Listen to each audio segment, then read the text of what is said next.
Já estamos de volta ao Vivo e em Cores, agradecendo, claro, o seu carinho, a sua sintonia, a sua audiência. Esse é o nosso programa Vida e Saúde e hoje falando de uma realidade muito forte, muito latente nos dias de hoje, na sociedade de hoje, o estresse.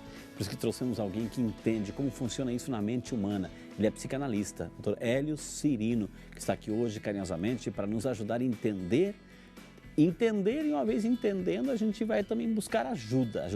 Doutora, e esse programa também é tão interessante que nós fomos às ruas, né, para saber quais eram as dúvidas, os questionamentos, as curiosidades do santo povo de Deus sobre o tema de hoje, com essa pergunta onde o povo aqui tem voz, o povo pergunta.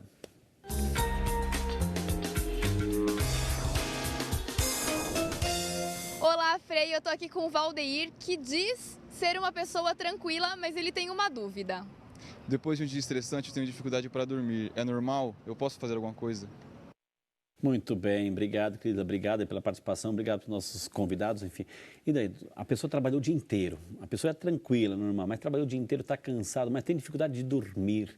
Isso é um sinal de cansaço? Ele pode fazer alguma coisa? Valdeir, o importante é que ele use algumas técnicas, na verdade, para quebrar um pouco essa rotina dele. Então, por exemplo, ao longo do dia, se ele puder em alguns momentos tirar e dar uma relaxada de 5, 10 minutos, vai ajudar bastante. Um outro aspecto também é, quando ele terminar o dia dele, dependendo do dia que ele teve muito agitado, ele ir acalmando esse dia, né? Então, ele começar a noite um pouco mais calmo, né? Okay. E tentar, com isso daí, relaxar um pouco mais para poder ir para o sono. Agora, se a atividade dele for uma atividade muito mental, ele precisa ter alguma atividade física para fazer um equilíbrio entre o corpo e a mente. Agora, doutor Hélio, não significa que chega à noite, ele tem dificuldade de dormir, que ele vai comer a metade de um boi, que ele vai fumar, vai beber, enfim, isso vai prejudicar mesmo o sono, né? Vai prejudicar muito e muitas vezes, quando a pessoa está estressada, ela acaba ficando compulsiva. Ok. E aí descarrega um pouco na comida, no chocolate, na bebida, no cigarro? Exatamente. Aí vai prejudicar mais ainda? Vai prejudicar muito mais. Ao contrário que muita gente imagina, vou tomar alguma coisa para relaxar, é justamente o contrário. Né? Doutora, vamos lá para uma pergunta do nosso amigo Cláudio. Obrigado, Cláudio, pela participação. Ele é professor, doutor. Ele é professor aqui, olha. Olá, Frei, parabéns pelo programa. Eu gostaria de saber como resolver um problema de estresse que eu estou passando. Sou professor do ensino médio da rede pública, já disse tudo, né? Da rede estadual. Atualmente está muito difícil e complicado lecionar, por uma série de questões que todos sabem. Estou cheio de manias, repetições, não consigo dormir, sinto medos irrelevantes, sensação de estar engasgado, irritabilidade, medo de perdas, sentimento de perseguição no trabalho, dores que aparecem do nada e desaparecem também do nada, desânimo e vontade muitas vezes de chorar e emoções. Por favor, me ajudem. Obrigado, paz e bem. Nosso amigo Cláudio, professor, e parabéns a todos os professores que, de uma forma ou de outra, também passam por essa realidade. Cláudio, você representando a classe dos professores, vai ouvir agora a resposta do doutor Hélio. Bem, Cláudio, o que nós sabemos é o seguinte, né? A escola como instituição é uma das instituições que mais dificuldade está enfrentando para passar esse momento que nós estamos vivendo no século XXI da contemporaneidade. Por outro lado, é importante que você perceba que a escola também mudou, né? A escola que antes era um lugar da produção de saber apenas, hoje me parece que a escola se tornou um lugar de um centro de convivência, né? Onde o professor passa a ter um outro tipo de papel.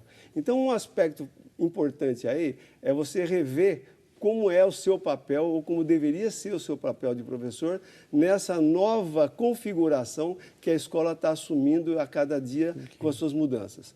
Um outro aspecto também é desenvolver alguma atividade física ou alguma atividade de lazer que lhe gere prazer, ou seja, fazer alguma coisa que dê para você também cuidar-se. Uma válvula de escape, né? Não diria nem uma válvula de escape, mas uma válvula de necessidade. Né? A válvula de necessidade, se você faz alguma coisa nesse sentido, também pode te ajudar. E, além disso, um outro aspecto, né, que eu diria o seguinte, recorrer, de repente, a fazer uma psicanálise ou uma psicoterapia, de acordo com a sua necessidade, para que você desenvolva mecanismos para lidar com esta realidade. Porque a maior facilidade ou a maior dificuldade é que vai te causar maior ou menor estranhezas em relação a essas situações.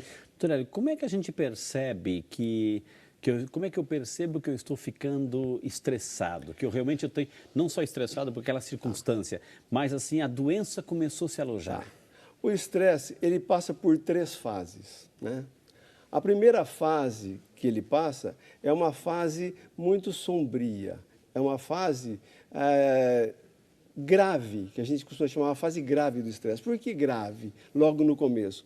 Porque você não identifica que está começando a sentir os primeiros resultados do estresse. Então, é uma fase grave. É uma fase silenciosa. E, às vezes, de repente, a pessoa, de uma hora para outra, tem um problema cardíaco e falece. Okay. Bom, ele faleceu por quê? Estava tão bem? Não, ele não estava bem. Ele que não percebeu que estava alterando alguma coisa nele muito e não conseguiu lidar com isso de forma adequada. Então, a primeira fase que é a fase aguda. Na segunda fase, vai ser uma fase de resistência. O que é a fase de resistência? É quando o corpo te dá sinais. Por exemplo, surge uma taquicardia, surge uma dor de cabeça, né? Surge uma dor de estômago repentina. Né? Dores de estômago repentinas têm a ver com o coração. Então, de repente, nesse momento, é uma fase de resistência. Quer dizer, o organismo fala assim, olha, alguma coisa não está bem, precisa olhar para isso daí. A pessoa deve procurar ajuda nesse momento. Vamos imaginar que passa essa fase de resistência. Daí entra o que nós chamamos de fase de exaustão. O que é a fase de exaustão? Aonde se alojou algum tipo de doença mental, emocional ou uma doença física. Ok. Então, aguda, resistência e exaustão. Exaustão. São as 3 fases do estresse. Doutor, eu já falei isso na Ministra da Saúde, aqui não é segredo, né? Em junho, né? Mês de junho, eu vivi um mês muito agitado, muito preocupado, viagens, etc., e missa para lá e para cá, e pouco tempo, e enfim, foi um mês muito, muito intenso para mim, né? Inclusive questões emocionais, enfim. Tá. Aí, de repente, eu estava rezando a missa no dia de manhã, senti uma pressão na cabeça e fui rezar. De repente, lá no meio da missa, doutor, assim, o pessoal estava rezando o Pai Nosso e eu senti uma onda de calor vindo da perna. Uma sudorese quase que interna. E veio aqui do lado do pescoço. Eu não perdi o sentido, mas eu pensei assim, meu Deus, é agora que eu vou, né? Eu estava ferido na Eucaristia, né? Mas aí consegui ir para casa, fui aferir a pressão e estava 17/10. A minha normal é 12/8, assim.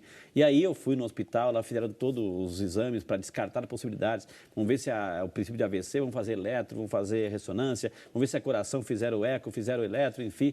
Fiz exames de todos os tipos, de sangue, de urina, enfim. E aí, resultado, tudo estava bem, glicemia, tudo bem. A médica falou assim, o senhor teve um pico de estresse. É possível isso, doutor? É perfeitamente possível isso daí, que é justamente a segunda fase aí, que é a fase da resistência. Ou seja, começa numa fase aguda, como se fizesse aqui, dar um pico e depois entra que não na foi exaustão. naquele momento, estava acontecendo já. Já estava acontecendo. E uma coisa importante que você falou assim, aí, na sua fala, você falou assim, eu vivi nesse mês grandes emoções. Vamos colocar alguma coisa aí que eu acho que é muito importante. E dormia pouco, doutor. E vai esclarecer muitas pessoas. Né? Primeiro, que dormir pouco faz muito mal, mexe com a nossa parte psíquica. Por quê? Porque o sono é protetor do nosso sonho. Okay. E é protetor da nossa psique. Quanto mais nós dormimos e sonhamos, mais equilibrados psicamente nós ficamos. E o outro aspecto é isso que você falou com relação às emoções. É importante a gente fazer uma diferenciação aqui entre sentimento e emoção.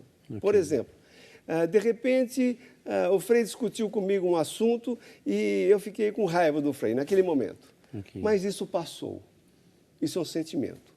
De repente, eu telefonei para ele, ele não me atendeu, eu fiquei triste.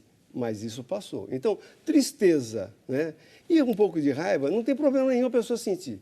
O que não pode é essa raiva se transformar num ódio. É essa tristeza se transformar o quê? Numa depressão, eu ficar deprimido. Por quê? Porque daí já é emoção. E a emoção, o que ela faz a emoção? Se eu estou com ódio de alguém, esse alguém não sai da minha mente. Então eu fico com pensamentos repetitivos.